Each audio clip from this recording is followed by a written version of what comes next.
So I've been working basically since early March, and you know, it's funny because this year we do everything from home, working from home, sleeping, eating, shopping, socializing, everything is done at home. So I finally decided to give myself a little bit of space by booking a bit of a trip. I took 5 days off and basically just drove straight north. In fact, I went so far north, this was the end of August, it was already fall there. It was actually so cold that I bought wool mittens and actually needed to wear them. Anyway, gave me some much needed space, and that is exactly what I needed this year after feeling kind of confined at home.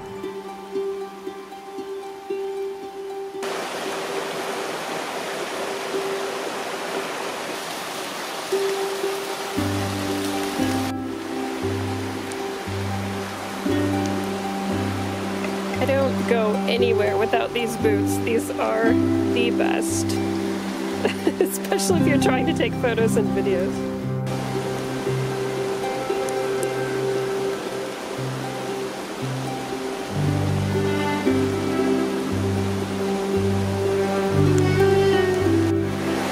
Okay, now I'm getting really wet, but it's been worth it.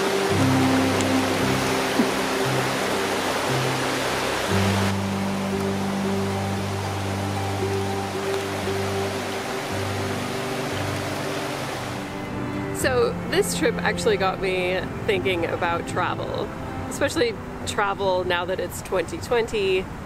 And you know, one of the things I was doing was I was actually going on this trip because basically I would have probably traveled earlier in the summer if I could have, but with border restrictions, travel restrictions, all kinds of restrictions, I just stayed home, obviously. So when I was finally able to travel regionally, obviously I booked this trip and I took the chance at going. But it got me thinking about, you know, travel before and possibly travel again next year or a few years from now. And one of the things I always did was I really tried to like run as far away as possible from home to get a break, to get a vacation. And I think I've had a lot of really amazing experiences in Morocco and Iceland. These places are really far away though. I've always liked traveling not to see big tourist sites, but rather to experience different people, different cultures, different scenic landscapes, you know, to get inspiration from just seeing a new place. But at the same time, I've kind of fallen into this trap that a lot of people have fallen into, which is to say that, you know, you're always looking for the next big adventure, big experiences, and taking photos of famous places like the Eiffel Tower. I've fallen into that too, and so in the last 10 years I've gone to a lot of places where I could get, you know, those big cultural, like culturally recognized experiences when traveling abroad. But traveling this year has made me realize my favorite part of travel is really just the opportunity to reset, to see something new, to maybe learn something new, to get a little bit of inspiration. And you don't necessarily have to go that far from home to do that. I drove about 4 hours north and I was in a completely different place.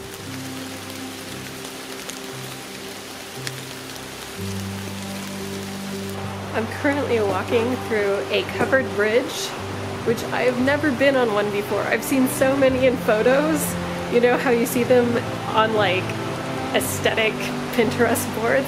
I've never seen one in real life and it's so cool. It's kind of like walking through a barn, except I'm actually on a road.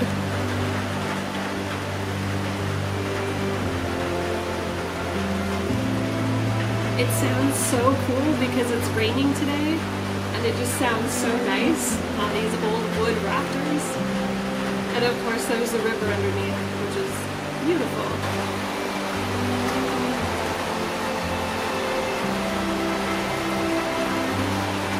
And one of the things when I got there was pretty much the same kinds of things that I always try to do when traveling, which is, you know, meet local artists, go to local places, take photos of pretty things. Yeah, you don't have to jump on an airplane, cross an ocean, you know, go through airport security, stand in customs lines to have those experiences.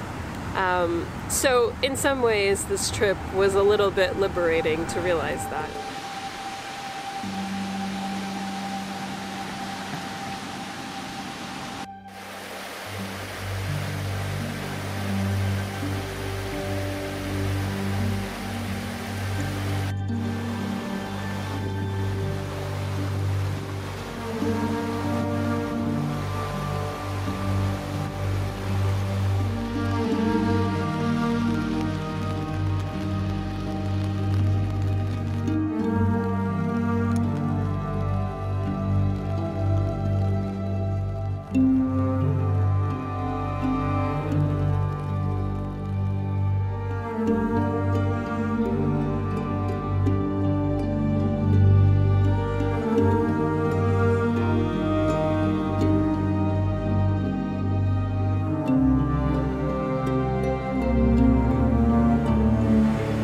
A really enjoyable time on this trip. I got to see some mountainous landscapes that I didn't even know were that close to where I live, which is amazing.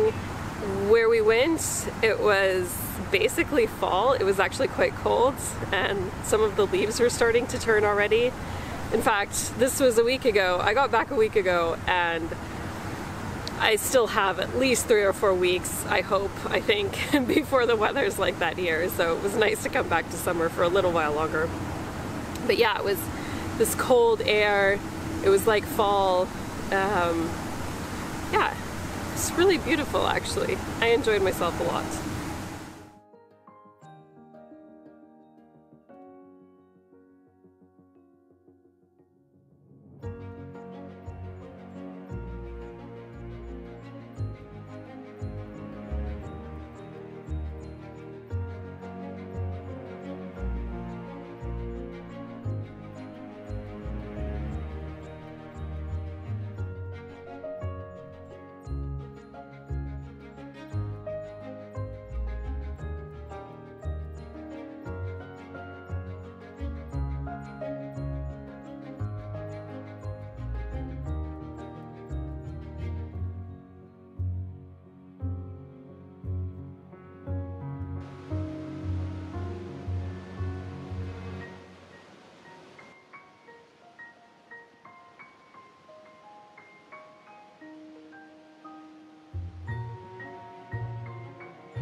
When I got home, I actually booked another trip, so on the week of my birthday, I'm going away again just for another change of scenery and to kind of get out of the house before it's winter again and I'm, you know, starting another few months, maybe possibly stuck inside again.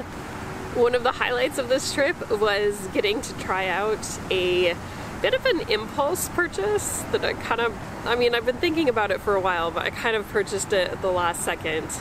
I tried out my Mavic Mini drone and actually went really well. I wasn't expecting to have good results the first time I flew it, but I did, so kudos to that product. Not sponsored, but would be, you know, happy to recommend it to anyone.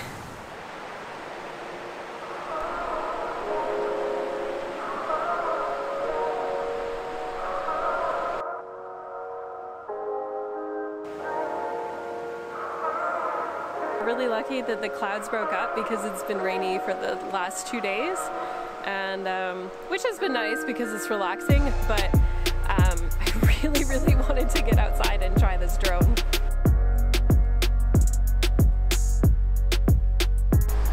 I'm trying to fly my drone for the very first time, and I'm hoping it's not a disaster. So, here we go.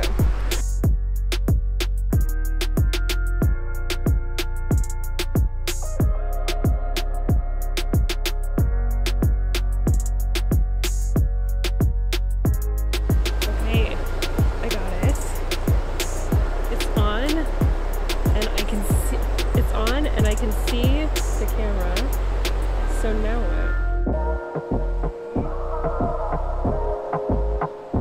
To calibrate it.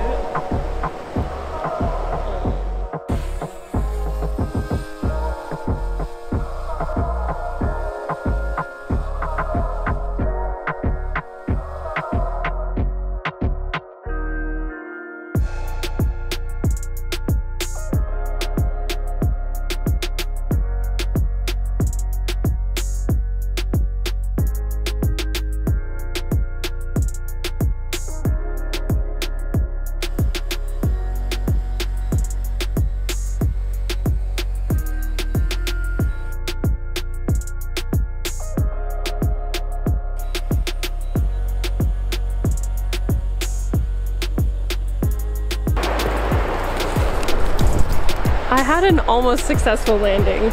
It crashed into a little weed. It's better than a tree or the road or just, yeah. There we go. I think it's okay. I hope you enjoyed this video about getting out, getting some space, and maybe a slightly different perspective on, you know, travel restrictions in 2020. Are they actually that restrictive? Can't we still do a lot despite these travel restrictions? Anyway, let me know if you agree with me. Thank you so much for watching, and I'll see you again very soon. By the way, thank you so much for the nice comments I've been getting lately. I don't have a ton of followers, and some people have even asked me, like, why don't you have a lot of followers? I don't know, except for all I can say is that this is not my full-time job, and I don't have a lot of time to put into marketing my videos. So if you found these videos, watch them, and I really appreciate it. Thank you so much for giving me feedback. I do this for fun. This is like a hobby, a great creative outlet for me. So I really appreciate you watching and giving me constructive feedback and letting me know what you like. This is a fun project for me. I'm making these videos kind of for myself. I don't mean that in a selfish way, but if you found them, that means that maybe we have something in common and some similar interests. So I'm really glad you're around, and I do hope you continue to enjoy the videos. And so I appreciate your feedback in terms of what you like or don't like. Okay, anyway, I'll see you again very soon. Bye.